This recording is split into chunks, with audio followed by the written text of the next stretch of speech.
Welcome to the Bassmaster Studios, and we've got another episode of Elite Series Skype Conversations here. And today we're going to talk a little bit about the Elite Series schedule. We announced that just last week, and we get to talk to one of our Elite Series pros about it. And we're going to bring in the guy who almost won the Angler of the Year trophy last year, Mr. Stetson Blaylock, just down the street.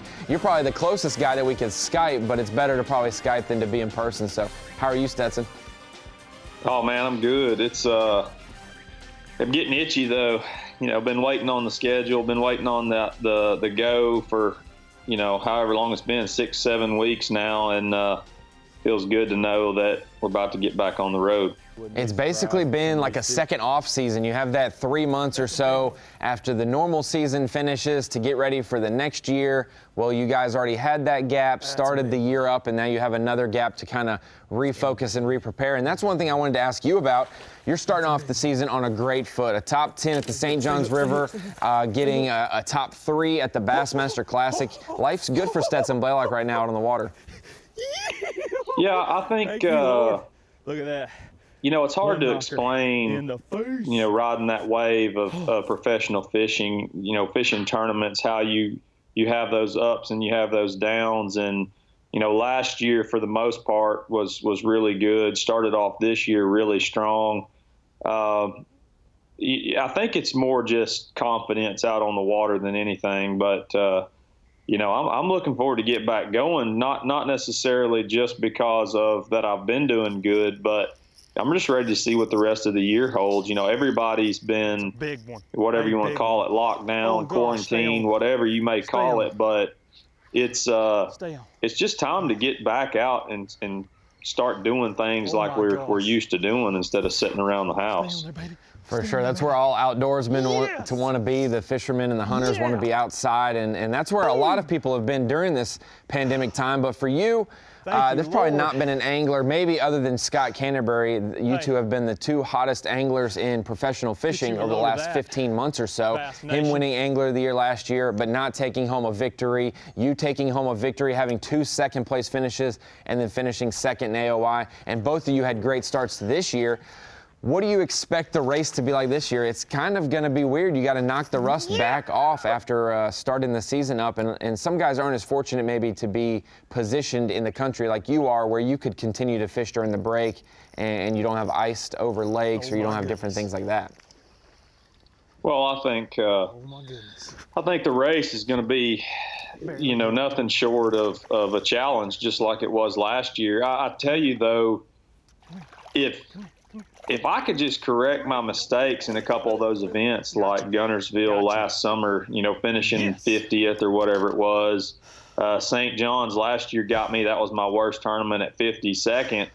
I think if you can just not have those 1 or 2 tournaments where you just don't get on anything and kind of have that struggle the whole time, if you can eliminate those and stay in that top 20, top 30, you know, the winning Angler of the Year is a real possibility, and being able to start inside the top 10, that helps a lot. But you can't let one good tournament for the season, you know, kind of drive you. You kind of got to keep that fire going. And I tell you, it's been kind of weird because I've kind of used this time to really not fish a whole lot.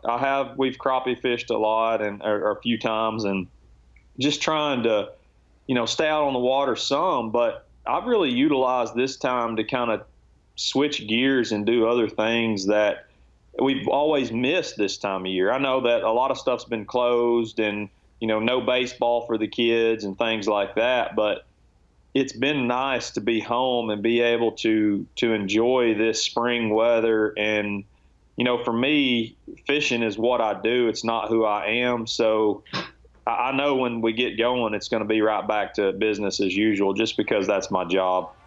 So for you, we talk about Davey Height in terms of fishing, that May is his month. It seemed like every year Davey Height would have his best finishes in May. Well, I'm just going to rename April to Stetson Blaylock's time, because you're two professional tour level wins have came in April, and you seem to do well. A second place last year at Hartwell, first at Winyah Bay. We don't have that necessarily to your benefit this year. We don't have any April events because of all the postponements. So how is Stetson Blaylock, when he looks at the schedule, less than a month from now we start at Eufaula, and then we take a little bit short break, and we have that 3-tournament stretch in New York. How are you thinking about that? Because normally those smallmouth events up north end our season, and they'll basically be, heading off the rest of the year. Well, I think those Eufaula is one of those places where I feel like that's going to be the tournament. That's the tournament this year where a guy can really help himself or hurt himself, because we're going back up north. We're going to Cayuga, St. Lawrence, and then Champlain. All three of those places I've been to, have done well at all three of them. Those I feel confident that I'll at least have a good starting point. Eufaula in June, to me, is that kicker tournament. And then if you look at the next run of the schedule this fall, I think that's an even playing field for everybody, just because a lot of guys aren't as accustomed to fishing tournaments in the fall, which I have fished several. We fished one late at 10 Killer last year. I did well in that event.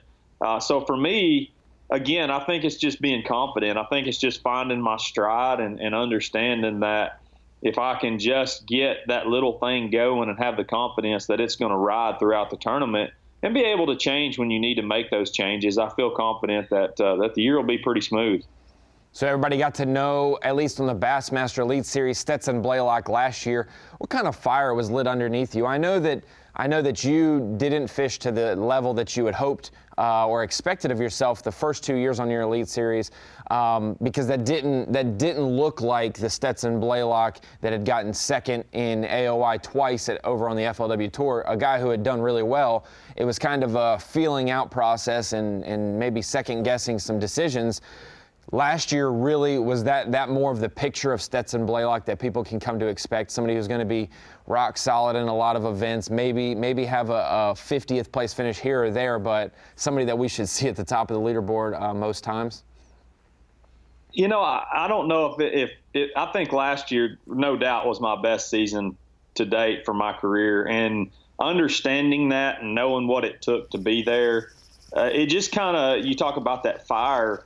The fire in me is one of those things that it doesn't ever burn down, but I don't mind a step away. And that's what I try to tell people is they're like, man, how have you been staying in the groove? Well, for me, being in that groove means stepping away from that groove, if that makes sense. It's a little bit different than a lot of guys. I don't feel like last year was a picture of the fishing that I have in my future. I hope it is. I feel like that anytime you can have what it was, 6 top 10s last year, 2 to start off this year. I mean, that's stuff that an angler just dreams about in his career, having a streak like that. And I hope it continues. I plan on, being there, but just being solid, just having those top 20s, top 30s. I feel like that is where you have to be to really make a run in AOY. Those runs are hard to do, but I think I had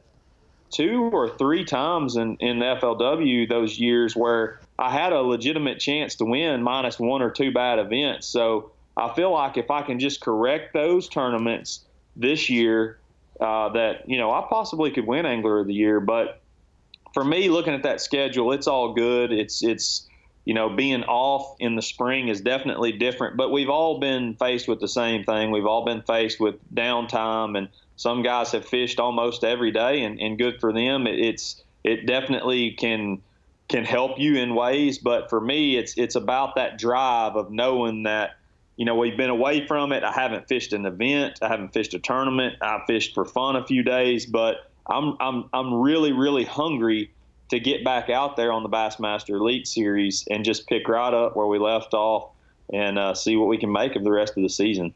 Well, picking up where you left off would be a good thing because you finished third at the Academy Sports and Outdoors Bassmaster Classic, your first ever classic. And you mentioned that on the doc, you know, this is your 11th year fishing professionally and it's your first classic. Now, you didn't try to make the classic those 10 prior years, whatnot. You know, you had been fishing FLW for, 8 or so years and then the Elites for 2 years and then you make the classic. So what was that like for necessarily your first experience, but as a seasoned pro, though? It wasn't like you were a bona fide rookie and it was your first time making it. You hadn't really been on the Elites that long. You've been a professional for a good while. So to make the classic, did you take a different approach than maybe some of the guys who are really new to professional fishing that were at the classic? Probably so, because, all I've heard my entire career was how that classic stage is so different and it's so much bigger and it really gets in your head all the activities that go along with that week. And I had already made my mind up years ago that when I got the chance to stand on that stage, that I wasn't going to necessarily let it get in my head, because I think it's good to let those big moments get inside your mind and just drive you and drive your thought process for that huge week. But I think for me, it was more about just enjoying each day and each different little thing we had to do, whether it be the media day or the Night of Champions or just each day of practice, just understanding how big and how important that week was for all of us and for the whole fishing world, the tournament world out there, and being able to understand that and soak it all in and kind of let that drive you to know that when that tournament starts on Friday, that you went through this whole process your entire career. And that was the biggest thing for me, just being able to understand that being my first classic, there'll never be another first classic for me, and understanding how important that was and how big that moment was, and enjoying each aspect of it, but also being ready when that tournament kicked off to know and understand that it's now game time. You went through all this other stuff. You've prepared for this your entire career, and now here you are about to kick this off and just make the right decisions on the water. And I feel like I did. It's pretty cool to look back at a tournament where you finished third and say, what could I have done differently to win that event? And I know Hank had a huge lead on day one, but I feel like if there's one mistake that I made, it was on day 3. Down in his mouth. We just had the show air the other day. I caught 2 big ones early, fished around in that area a little bit more, and then I left. I really feel like I could have scratched my whole rest of the day and stayed in that area where I started and potentially could have caught enough to make up the ground to win. I know a 30-pound bag was in there. I had a heavy 5 right off the bat, so I know the quality was there to catch 30 pounds. And, you've heard it your whole life. Man, it's the classic. Don't just fish it. You have to fish to win. And I feel like I did that up until that moment. And you ask all these things. How do you stay in the groove? How do you keep your fire burning? I look at that tournament as a success, but also as a failure. And I look at that last day, I still caught 20 pounds, my biggest bag of the tournament, but I messed up. I feel like if I wanted a chance to win that, knowing that I had to catch a certain amount of weight to win, I should have stayed in that area. And I feel like I would have legitimately had a chance to catch 26 to 30 pounds and make up the ground that I needed. It didn't happen. As they say, the rest is history. I ran out of there and started my milk run like I'd done the previous 2 days. Caught my biggest stringer of the tournament, ended up third. Happy with that. But that drive and knowing that I made that mistake is what's carrying me on to getting kicked off in June. Well, that's what you were reading my mind, seemingly. My next thing was, it's day 3 of the Bassmaster Classic. You catch a 1.5-pound fish, you catch a heavy 5, and then you catch a 4-pounder. You didn't know it at the time, but that 10-pound weight for 3 fish right there, that had you, right there at the lead, neck and neck. You had eliminated. Hank hadn't caught a fish up to that point. So for you, did you feel anything other than just pure excitement for catching a good fish? At that point, did you say, hey, this could you never know on the final day of a classic, this could be the day for me. Did you get any of those feelings at all that morning of day 3? You know, after I caught that second biggest fish, I kind of had an idea that I was going to make a run, not necessarily have a chance to win, but I knew I would be right there making a run when it was all said and done. If I could finish out a limit like I had the rest of the other 2 days with those solid 3.5 to 4 pound fish. But I think that's, if I made that one mistake again, where being my first classic, I might do it different next time, is just knowing what that area can produce and knowing the opportunity that I had in that event to win the Bassmaster Classic. I would do it different. There's no question about it. And it burns in my mind to know that I was still that close, even though he won by a big margin. And my hat's off to Hank. I mean, that was his tournament to win, and he did his job. But on my side of things, I feel like I had a good event, but I didn't finish strong. Even though I had my biggest sack of 20 pounds, I feel like I should have done more that last day. And I think that's part of that learning process, especially 11 years into it. Like you say, for me, I know where I made that mistake. And I know that I would never do that in a normal event, but you can bet that I may go down swinging at the next classic that I'll fish, but I'm going to make some different choices as far as trying to catch a giant stringer to win the tournament versus just trying to catch another solid bag to have a top 5 finish. So fans at home may not ever get to experience this, but what's it like to get a prototype bait in the mail and to tinker with it, to play with it, and then almost push all your chips of the Bassmaster Classic in on this bait that you relatively don't have a bunch of experience on? You used a couple baits that you've had, they're classics, baits that people have used forever that are great that time of year. But then to have, baits that you didn't have much experience on almost carry the weight partially for you. What's that like, not knowing? I mean, you don't have many casts with those baits, and then to do as well as you did with it. Yeah, for sure.